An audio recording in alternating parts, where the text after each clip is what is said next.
In Reckoning, we may have just got a radio confirming the location of our first zombies map and probably launch map of Black Ops 7 Zombies. And I know that stuff's exciting to you, so you might as well drop a like and subscribe and let me know what you think about this, and let's get right into this. So where this comes from is actually a radio on the map Reckoning, and what the radio is titled A Great Voice from Beyond, and its little subtitles below that is Panos Sees What Lies Ahead, and I'll play it for you guys now. The voice spoke to me again, the great voice from beyond, my friend. It guided me through a dream state more lucid than any I have ever known. It was more than transcendental, it was transformative. I saw through the mist and fog. My gaze did not linger upon the foul wretches that wandered in search of prey. I looked upon the sprawling landscape beyond. Though this place was shrouded by darkness and tainted by trauma, I saw lights. I saw brightness.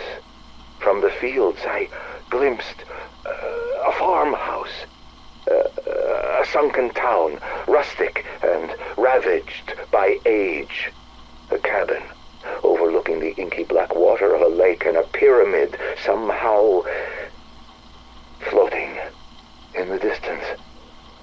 A single tower still stood tall. Though I was alone, I knew no fear as I walked across this unfamiliar realm. When I felt a yawning hunger deep in my belly, the voice guided me towards a place of nourishment.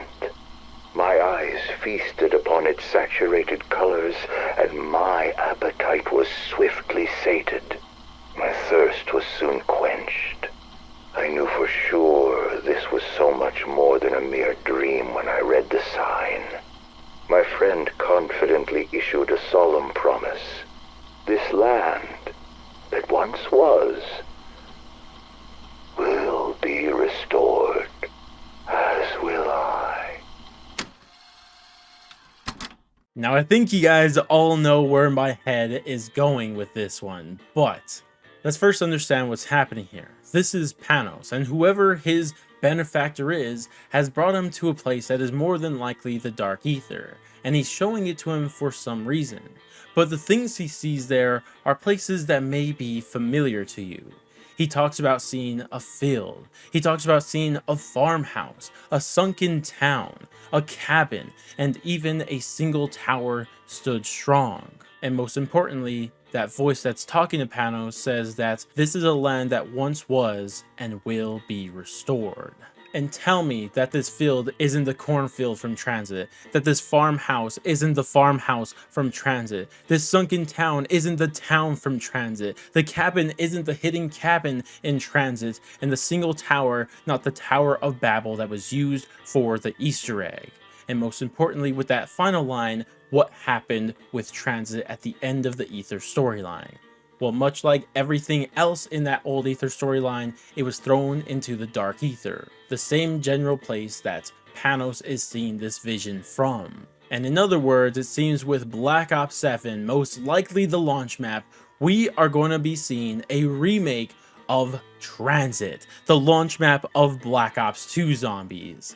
Which would kind of be fitting now thinking about it, considering that it was the launch map of Black Ops 2 Zombies, and Black Ops 7 is supposed to be a direct sequel to Black Ops 2. But keep in mind, this isn't a one-to-one remake of it. In fact, it seems like it's going to be very different. I mean, by default, we know it's going to be different because it's been in the Dark Ether for millennia. It's bound to change after being in that Dark Ether for so long. But in the way it has changed, we even see glimpses of that. In fact, when Panos talks about the sunken town, it's first, why is it sunken?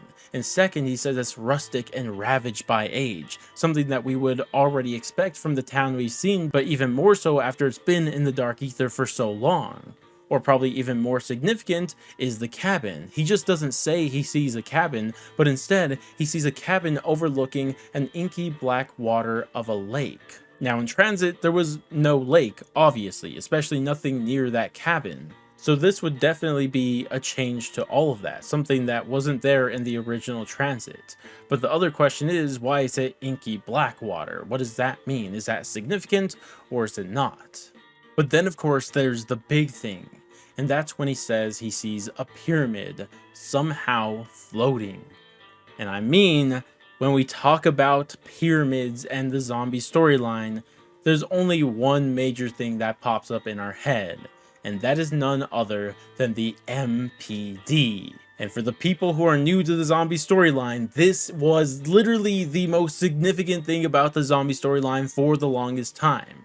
This was a place that they were able to access the ether, Argartha, different from the dark ether, and here they would gain powers, including the powers to control the zombies. This is exactly why on the map Moon, Richtofen swapped souls with Samantha so he could gain control over all the zombies. But the question is, now that Nikolai has seemingly collapsed all of the Argartha and the ether into the dark ether, what use and what powers does the MPD have now, if this is truly what it is, returning on this map?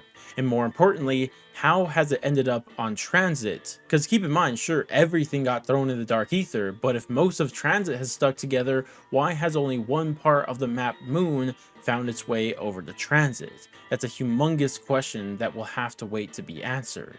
Now, the last thing that is worth mentioning with this is that when we get this map on Black Ops 7, which crew are we going to be playing as? Because we've already seen the return of our OG crew at the end of Reckoning. But the thing is, both them and the Requiem crew are still in the regular universe. They're not in the Dark Ether. So how and when are they going to enter the Dark Ether, regardless of which crew it is? And if they enter the Dark Ether, why will they? And why are they going to this area specifically? Why do they want to go to the Dark Ether where Transit is? Is there something significant about this? Is it because of what supposedly is the MPD? Is that the main draw? Or is it something more significant about Transit that we haven't known about yet? Regardless of which crew it is, even though it's most likely going to be that OG crew again, I'm very fascinated by all of this.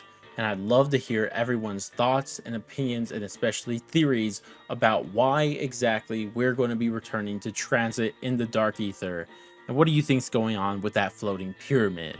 But regardless though, that's going to wrap it up for me. And as always, I thank you guys all so much for watching, and I appreciate any support you guys can show to the channel. But that's going to be it for me. Thank you guys all so much for watching, and I'll catch you guys in the next one.